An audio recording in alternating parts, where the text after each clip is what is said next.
So let's say you're looking at an object in the distance over here. The angle subtended to would be the angle that's made with the horizontal. Now, for very long distances, then the angle is no longer tan of the angle, but it can be simplified to be just the angle. Now this is the angle subtended to.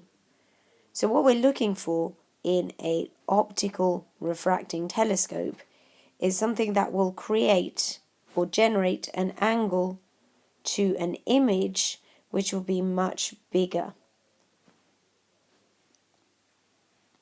Okay, so that's what our angular magnification will be. It will be an angle which is much greater to an image. So say you're looking at a picture of the moon. The actual moon to you would make a tiny angle because the moon is so far away. But the virtual image that is made by the telescope would be much, much bigger and would create a much bigger angle there. Okay, so this is just a little bit of review. We will come back to this in some more mathematical questions. Now the ray diagram is very strange, so it's not one that you would necessarily construct. You're more likely to have to just learn it off by heart. So let me explain the peculiarities of this ray diagram. The first one is that the rays come from a very, very far away object. And so to simplify, you say that the incoming rays are parallel, as if they were coming from infinity. Now, the rules are still pretty much the same, but there is an issue. With rays coming from infinity, what we're saying is that your U value is equal to infinity. This has the peculiarity of making the image distance V equal to the focal length. Now, why could that be? Have a think about your lens equation for a second. Now, hopefully you thought this through. If the 1 over the focus length equals 1 over infinity, which is the object length, then 1 over infinity equals 0, and what we're left with is that the object distance is equal to the focal length. Yeah. Now what that means is that the image is focused on the focal point. So that is really impossible to draw. Okay, so this would be tiny and it would be... Apple. Thank you, Leia. So that would be tiny and it wouldn't go... you wouldn't actually be able to draw it. So this is the way it's represented on a diagram, and you're just going to have to learn that. Okay, so the lines converge on the focus, but actually to show the height of the object. Now, what are our construction rays to do this? Well, the center construction ray continues the same way, straight through the center. Okay, so the best way to draw the image would be to just draw this one construction ray and then join it with the object height at the focus point there. Now once you have that, you can draw the other two rays. So I'm going to try a very hammy attempt to try that there. So let's say if you have your construction ray coming in like that, and your focus point is here, well, that would be where to draw the object.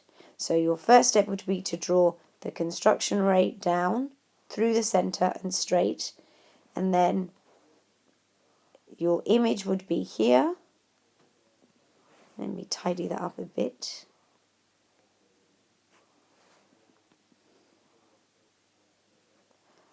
And then knowing that that's the point where they meet, you can then show the other construction rays, because these are parallel lines. So what happens here at the lens is there is refraction, and they join, and then this one is parallel. Oops. And at the lens, it would bend to join this point, like that. It's actually impossible to use a ruler with this program. Okay, so here we go. So that would be your height. And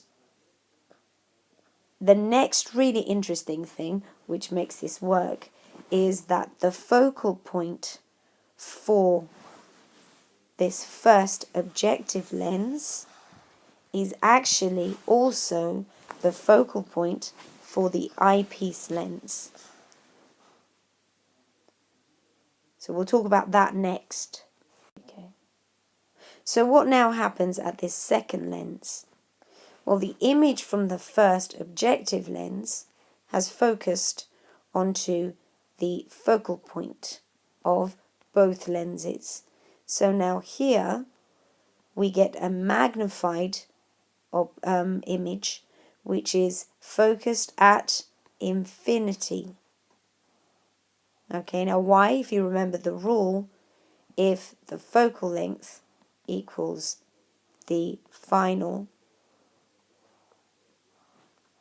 then you end up with a focused image at infinity. And that's your second. Yo no estoy tocando nada. Very good, thank you.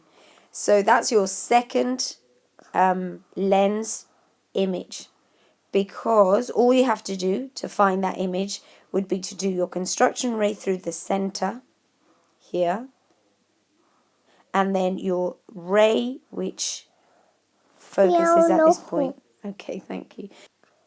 Okay, so let me just run through that again. Your construction ray through the center is pretty much the fixed, reliable one.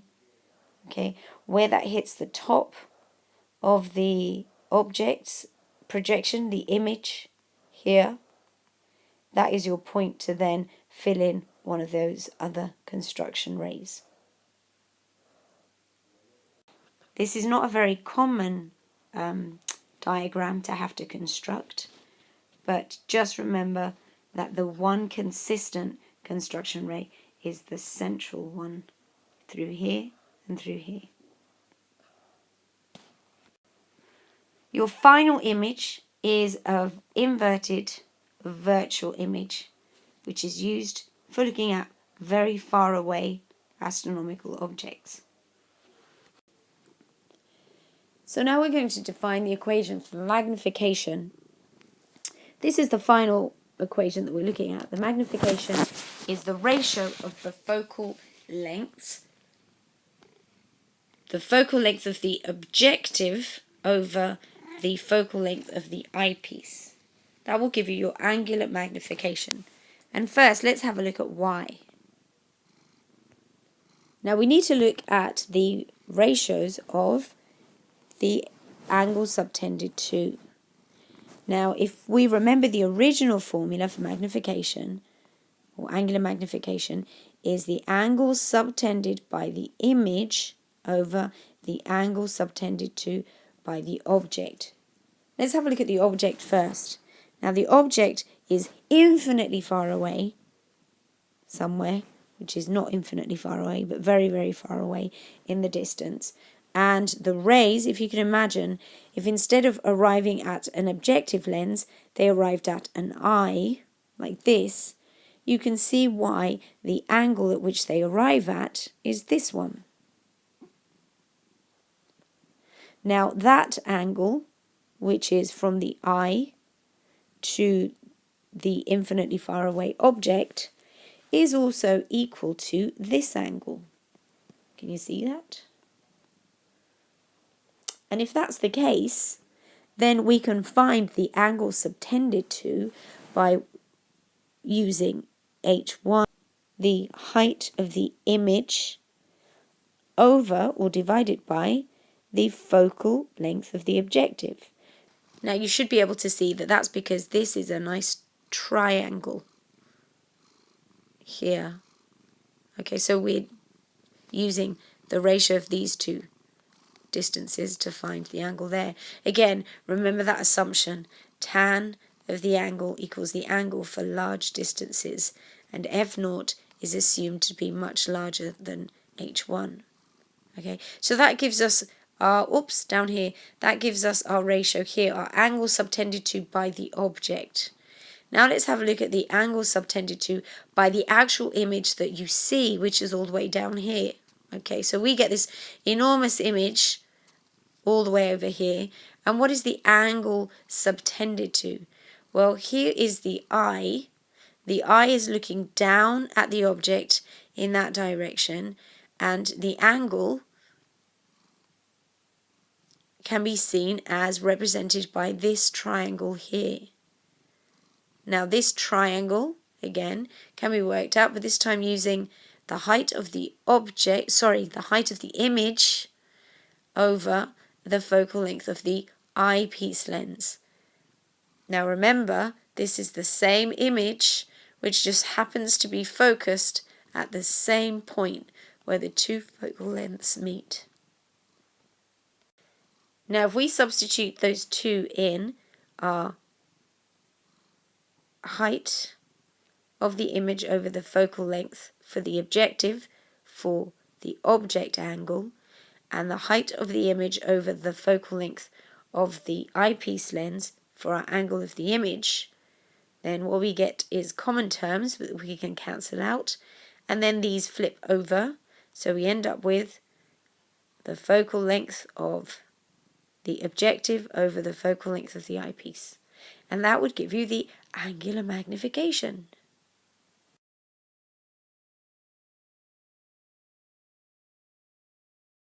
So now try this question. In the setup below, the focal lengths of both lenses are equal.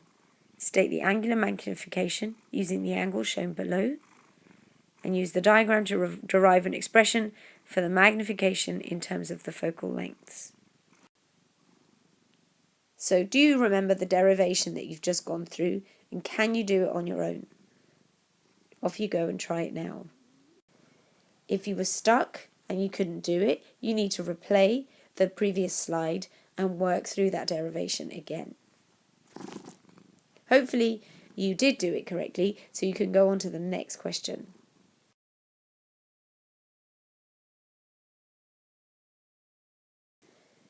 Let's look at some advantages and disadvantages of using big lenses. So the quality and diameter of the objective lens, that's the first lens, the one that receives the light, is a very important factor in considering quality of image. The larger objective has two advantages. Note this, something you have to learn off by heart because it will come up. By being larger, it will collect more light, so it produces a brighter image. Okay. The second one is to do with diffraction. Because it's larger, there'll be less diffraction, and because of that, you would have better resolution of images. However, and this is where you get the marks, larger objectives have aberration problems, both spherical and chromatic, and these reduce the quality of the image. Now these questions pose quite a challenge, so if you're not feeling confident yet, I suggest that you fast forward the video to the next series of questions, because they're a little bit more straightforward. So stop now if you want to do some easy practice, and go on to the next slide if necessary, or the next a couple of minutes away.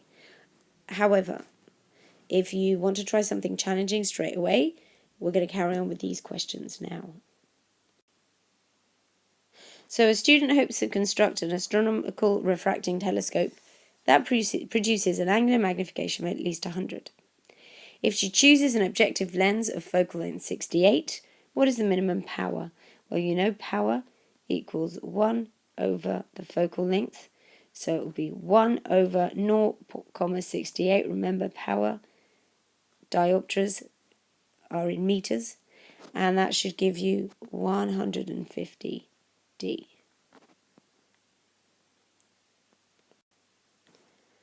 '43.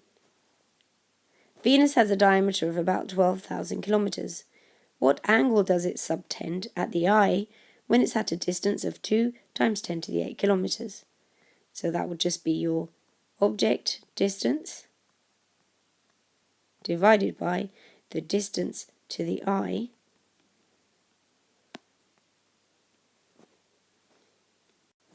which should give you 6 times 10 to the minus 5 radians. B. A refracting telescope with an objective lens of focal length 120 centimeters is used to observe Venus. What is the diameter of the image formed by this lens? By this lens being the first objective lens. Now for this, you need to remind yourself of that derivation you did a few minutes ago. So here is our image formed by the objective lens, and the angle subtended to, we've already worked out, because as you know, it's the same as the angle subtended to by the eye of the object. So your answer to A is your angle here, which happens to be the focal length of the objective. So the height of the image divided by the focal length of the objective lens will give you that first angle that you worked out in A. Okay, so you should be able to use these two pieces of information to find H1. Now for part C, an eyepiece lens of focal length 1.5 is used to form a final virtual image at infinity. So then that goes through here and it's focused at infinity. So what actually you're trying to find out is this angle here, which, you should remember, is now equal to the height of the image divided by the focal length of the eyepiece, h1 over fe, which are given in the question. Focal length is 1.5 centimeters, and your height of the object you found in part B. Now for D, use your answers to A and C to confirm the overall angular magnification. Well, it's just a ratio of the focal length, so just use your values of focal length to find that. Okay, so question 44. The refracting telescope consists of lenses of focal length 86 and 2.1. Okay, so this is going to be a bit of a memory question, but the eyepiece lens is the one that has the smallest. The best way to remember it is that it's the opposite of the microscope. With the microscope, it's easy to understand why the eyepiece lens would have a large focal length. And here it's a little bit more abstract, so you just have to flip it round. Okay, so the eyepiece has the smallest. Calculate the angular magnification in normal adjustment. So that's easy. That's just applying the formula, f0 over fe. Now, if the objective lens was replaced with another one having twice the diameter, so that's a simple definition question.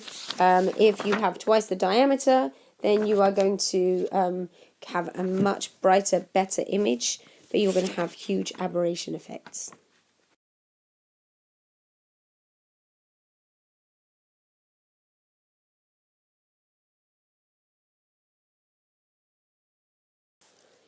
Here's some more questions, and they are a little bit easier. An astronomical telescope has an objective focal length of 900 millimeters and an eyepiece of focal length 18. Okay, so here's your objective and your eyepiece. Assuming the instrument is in normal adjustment, by that it means assuming that it's focused and it's working. Calculate the separation of the lenses. Now, for this question, you have to remember that the focal lengths meet. So the focal length of the objective meets at the focal length of the eyepiece. So the total distance would be the addition of both focal lengths. the magnifying power achieved, B, would be simply a ratio of f0 over fe. So that's a straightforward question. And you should get 918 for the first question and magnification of 50 for the second. The angular magnification in an astronomical telescope in normal adjustment is 4. If the distance between the lenses is 6.25, calculate the focal length of the eyepiece and the objective lens. Okay, so to do this question, you're going to have to come up with two formulas. We know that the distance between the lenses is the addition of the both focal lengths. So focal length of the objective plus focal length of the eyepiece be equal to 625. And then we also know that the magnification, which is 4, is equal to the ratio of the focal lengths. So f0 over fe. So what you have is a simultaneous equation which you can use either to solve. Okay, and you should end up with a value of 125 for one and 500 for the second. Number 5, an astronomical telescope in normal adjustment has an objective lens of focal length 20 and a separation of lenses of 25. The telescope views a distant object which subtends at an angle of 5 times 10 to the 2 at the objective lens. Calculate the angle subtended by the final image.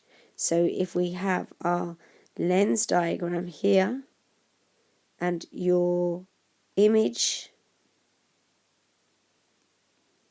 here, well, our final image, remember, ends up somewhere over at infinity, but we use this as a place to find the angle, because as you remember from what you derived, your angle subtended to by the object can be seen, and your angle subtended by the image can be seen here.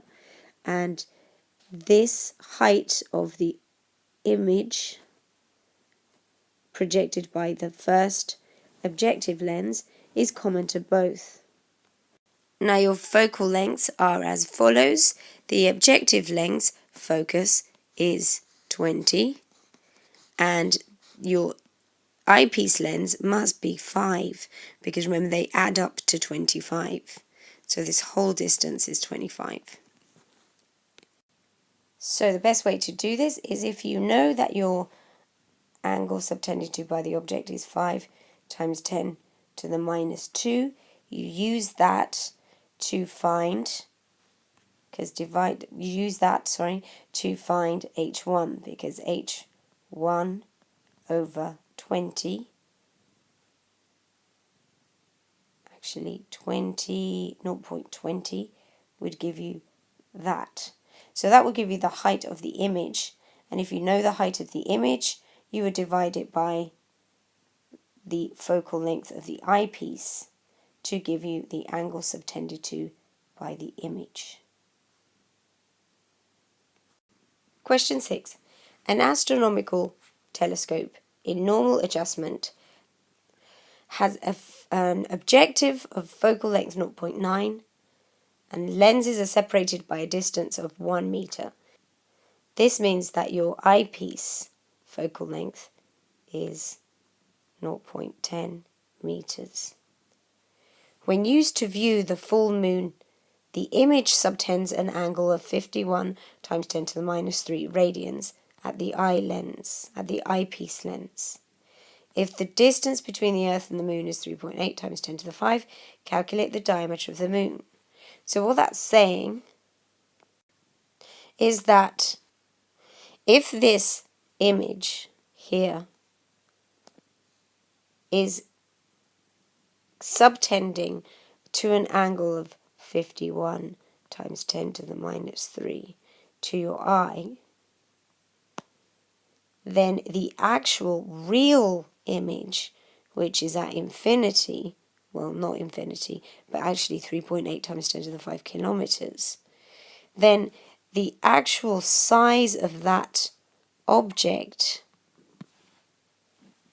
subtended or divided by the distance to the eye should give you the same angle, right? So HI, this one, this height, divided by this distance, which is the focal length of the eyepiece, should be equal to the actual height that you see of the moon divided by the distance to the moon.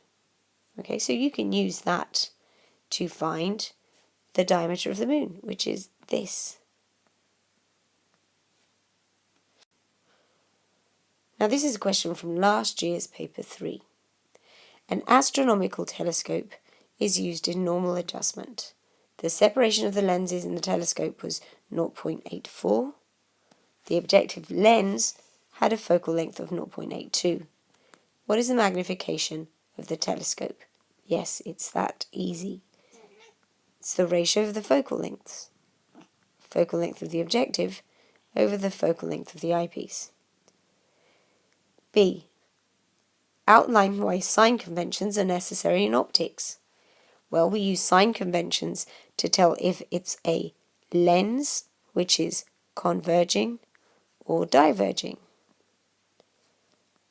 And we also use it to say if the image is real or virtual.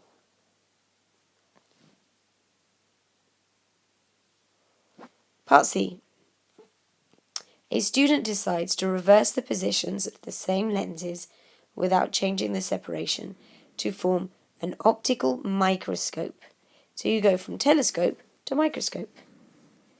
The student's near point is 0.25 meters from her eye. Show using a calculation that the image formed by the objective lens is about 0.19 meters from the eyepiece. Now what's horrible about this question is they've swapped it round. Now what they're saying is that this objective lens, this one here, is now treated as an eyepiece lens.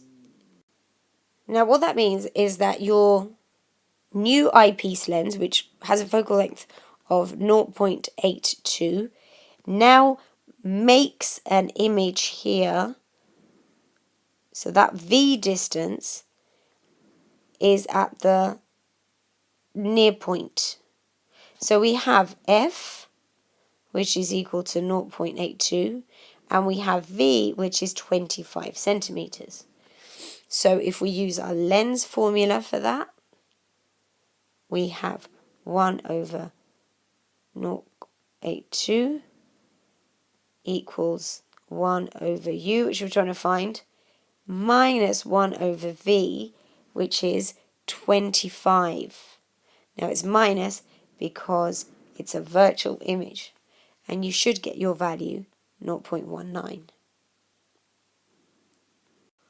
So now the next part, calculate the distance between the objective lens of the microscope. The objective lens of the microscope, which is now the other lens. They're trying to trick you by changing the name of everything. So we've done the eyepiece, and now we're going to look at the other one. So where was the object? Where was it before? Now we know that the focal length this time, which is going to be in there, is 0.02. And the object will end up at a distance of 0.19 from the eyepiece. So we can easily work out,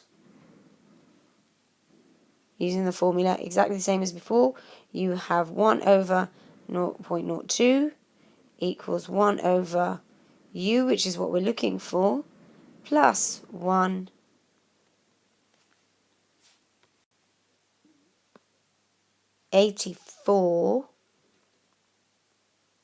minus 0.19. Because remember, this distance here is 84 centimeters, and this is 19 centimeters, but we're actually interested in this distance here.